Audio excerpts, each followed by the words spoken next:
सुमित्रा जी की बहू की बातें सुनकर ऐसा लगता था कि जैसे वो बहुत इंटेलिजेंट है, क्योंकि उससे कभी भी कोई भी सवाल पूछो फट से जवाब दे देती थी। अरे भाई, उसके जवाब से तो गूगल भी पीछे रह जाता था। और इसलिए कम से कम सुमित्रा जी के घर में तो किसी को भी गूगल की जरूरत ही नहीं पड़ती थी। जब भी घर में कोई बात चलती, कोई कुछ भी कहता, तो अमृता फट से कह देती, ये तो मेरे साथ भी हुआ था, मुझे इसके बारे में सब मालूम है। एक दिन सुमित्रा जी अमित और अपनी बहू अमृता के साथ अमित के बुआ जी, फूफा जी यानी कि मुकेश और उर्मिला जी के यहाँ पर मिलने के लिए गए। अरे बहुत अच्छा किया अमित बेटा, इतने दिनों के बाद आए हो तुम। हाँ सुमित्रा भाभी, कभी तो आ जाया करिए अपने बच्चों को लेकर। आपकी बहू के आने से तो हमारे घर में भी रौनक आ गई है। वो क्या है ना, अमित ऑफिस के काम में बहुत बिजी रहता है, इसलिए उसे तो वक्त ही नहीं मिल पाता। अच्छा, लगता है नौकरी काफी मुश्किल है अमित की। अरे नहीं नहीं फूफा जी, ऐसी कोई बात नहीं है। आप तो जानते हैं ना प्राइवेट जॉब में कितना काम होता है। अरे कोई समझे ना समझे, मुझे तो पता है प्राइवेट नौकरी में इतना काम करना पड़ता है कि इंसान की आफत आ जाती है। लेकिन बेटा, तुमने तो कभी जॉब की ही नहीं, तुम्हें कैसे पता? अरे जॉब नहीं की तो क्या हुआ मम्मी जी, सब जानती हूँ मैं। सबसे पहले ऑफिस में जाओ, वहाँ पर अपनी एंट्री डालो, उसके बाद दिन भर सिस्टम पर बैठकर काम करो। चारों तरफ कैमरे लगे होते हैं, आप अपनी नजर इधर की उधर नहीं कर सकते। उसके बाद दिन भर बॉस की चिक चिक सुनो, वो अलग से। यही सब होता है, मुझे ना सब पता है। अरे बहू रानी तो काफी इंटेलिजेंट है, हर बात की खबर है इसको। थोड़ी देर बाद, अब देखिए सुमित्रा भाभी, इतने दिनों के बाद आई हैं आप, खाना खाकर ही जाना, ऐसे तो मैं आपको जाने नहीं दूंगी। वैसे बुआ जी, खाने में क्या बनाया है? वो क्या है ना बेटा, आज तुम्हारी बुआ जी की तबीयत थोड़ी ठीक नहीं थी, इसलिए हमने सोचा कि जब तुम लोग यहाँ आ जाओगे तो बाहर से खाना मंगवा लेंगे और साथ में बैठकर खाएंगे। लेकिन बस प्रॉब्लम इतनी सी है कि मुझे बाहर से खाना ऑर्डर करना नहीं आता। सोचा जब अमित आएगा तो उसी को बोल दूंगी। अरे मुझे आता है ना, मैं कर देती हूँ ऑर्डर। बताइए क्या क्या मंगाना है आपको? इटालियन, कॉन्टिनेंटल, इंडियन, पंजाबी, सब पता है मुझे। क्या बात है बहू, क्या घर में भी खाना रोज बाहर से ऑर्डर करती हो? अरे नहीं नहीं नहीं बुआ जी, ऐसी कोई बात नहीं है, बस मुझे ना सब पता है। कोई बात नहीं अमृता, मैं अपने फोन से ऑर्डर कर देता हूँ। अरे क्या बात है, आजकल ऑनलाइन डिलीवरी पर कोई ऑफर नहीं चल रहा है, वरना काफी पैसे बच जाते। कैसी बात करते हैं अमित, मैं कह रही हूँ ना मुझे सब पता है। मुझे एक बहुत अच्छा ऑनलाइन डिलीवरी वाला मालूम है, जहाँ पर 50% ऑफ मिल जाएगा। और आज तो वैसे भी फ्राइडे है ना, फ्राइडे को तो उस पर 50-70% ऑफर मिलता ही मिलता है। अरे क्या बात है, इसके बारे में तो मुझे पता ही नहीं था। अरे बेटा, जिस चीज के बारे में किसी को पता नहीं होता, हमारी बहू को पता होता है। एक काम कर, तू उसी को ऑर्डर करने दे। क्या बात है अमृता बेटा, तुम तो बहुत इंटेलिजेंट हो, सब कुछ जानती हो। कुछ दिनों के बाद सुमित्रा जी की कुछ सहेलियां उनसे मिलने के लिए आती हैं। अरे सुमित्रा बहन कैसी हो, बहू कैसी है तुम्हारी?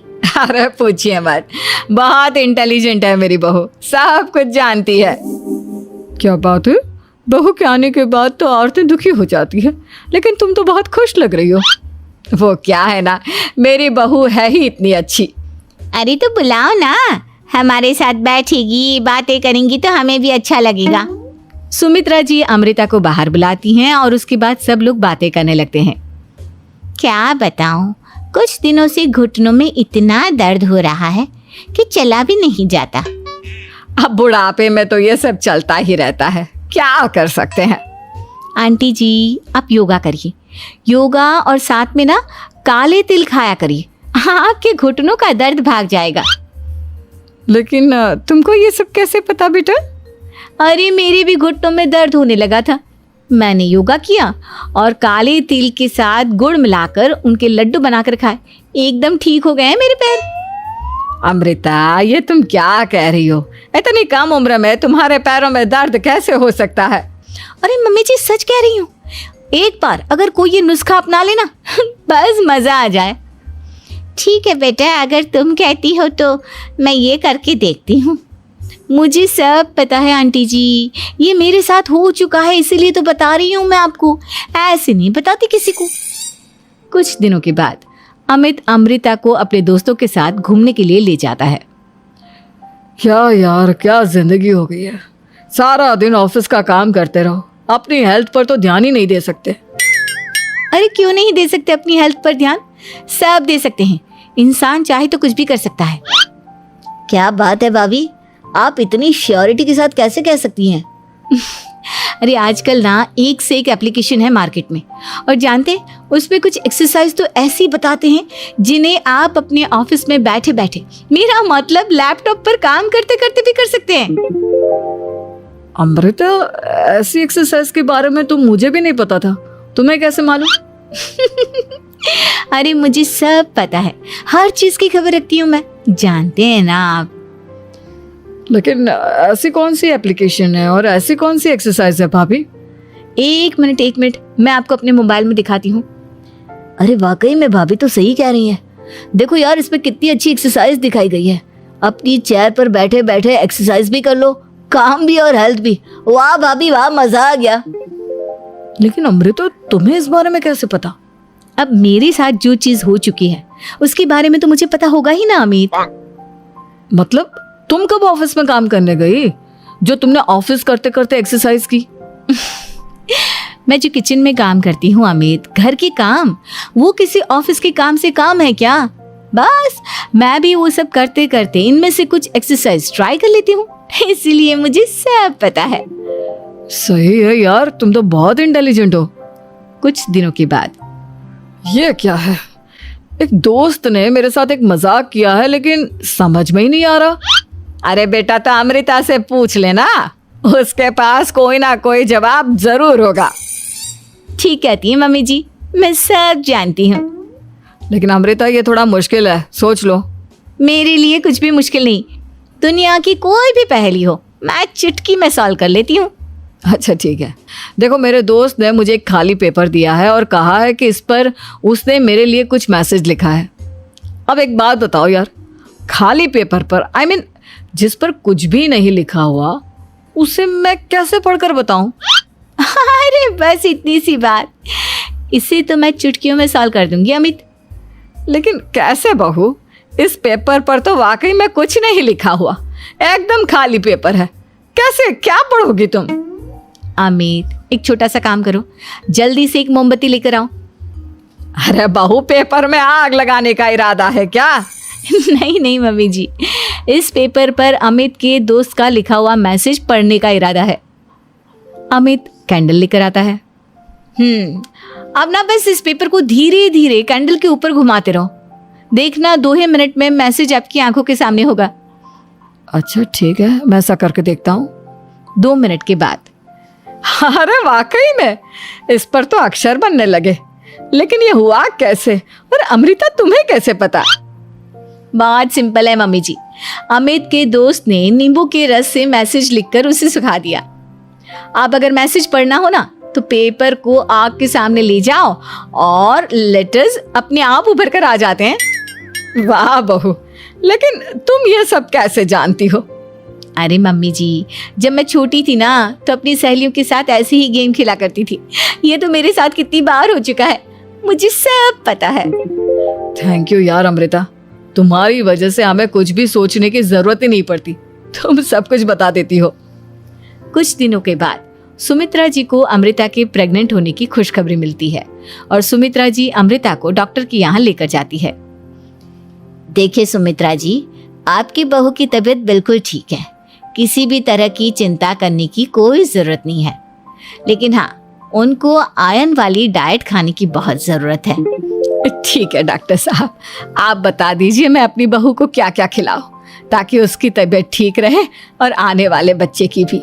अरे मम्मी जी, इसमें डॉक्टर से पूछने की क्या जरूरत है, किशमिश है, अनार है, पालक है, ये सब खाना चाहिए, आयरन का लेवल बिल्कुल बराबर रहता है।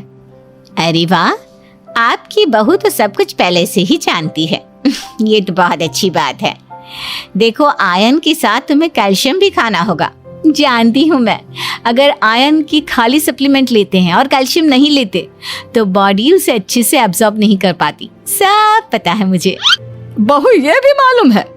हाँ मम्मी जी, आप तो जानती है ना, मुझे सब पता है। आपकी बहू की बातें सुनकर अच्छा लग रहा है।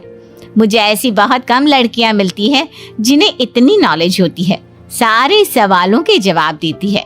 और हमारे इंडिया में तो वैसे भी हालात बहुत खराब है। बिल्कुल ठीक कह रहे हैं आप डॉक्टर साहब, लेकिन मैं उन लड़कियों की तरह नहीं हूँ। बहुत ख्याल रखती हूँ मैं हर चीज़ का। और जानती हैं आप, हमारे घर में तो किसी को किसी चीज़ के बारे में गूगल करने की ज़रूरत ही नहीं पड़ती। बिल्कुल ठीक कह रही है अमृता। अरे कुछ भी पूछ लो, इसे सब पता होता है। अरे वाह, तुम तो बड़ी कमाल की लड़की हो। चलो ये तो बहुत अच्छी बात है, लेकिन फिर भी डॉक्टर की सलाह पर पूरा ध्यान देना चाहिए। वैसे क्या चाहिए तुम्हें, बेटा या बेटी? अरे डॉक्टर साहब, कुछ भी हो जाए, बस बच्चा अच्छे से हो जाना चाहिए। मुझे तो दोनों में से किसी से कोई भी परेशानी नहीं। और सुमित्रा जी आप? डॉक्टर मैडम, मुझे तो लड़के और लड़की में कभी भेद करने की आदत ही नहीं है। पोता आए या पोती, मेरे लिए तो दोनों एक बराबर है। सुनकर अच्छा लगा। वैसे आप जानती हैं, हमारे यहाँ पर तो लोगों को बड़ी बेचैनी रहती है ये जानने की कि पेट में लड़का है या लड़की, लेकिन विदेशों में ऐसा नहीं होता। हाँ, वहाँ पर तो सब कुछ पहले से ही बता देते हैं ना। ये भी कोई बात हुई भला? लेकिन तुम्हें कैसे पता कि वहां पर सब कुछ पहले ही बता देते हैं? अच्छा हाँ, तुम तो सब कुछ पहले से ही जानती हो ना। तुम्हारे साथ तो सब कुछ पहले से ही हो चुका होता है। नहीं मम्मी जी, ये तो मेरे साथ पहली बार हो रहा है, इसलिए मैं ये डायलॉग नहीं बोल सकती। अमृता की बात सुनकर सुमित्रा और डॉक्टर दोनों हंसने लगते हैं। बहू का लौटा बचपन। रश्मि की सास उससे बहुत काम कराती थी और वो इस बात से बहुत परेशान हो गई थी। एक दिन सास कहती है, बनने के सपने देखती। बहू, रसोई का काम खत्म हो जाए तो मेरे कमरे में आ जाना, कमरे की सफाई करनी है। बच्चों में लगी रहती ये कहकर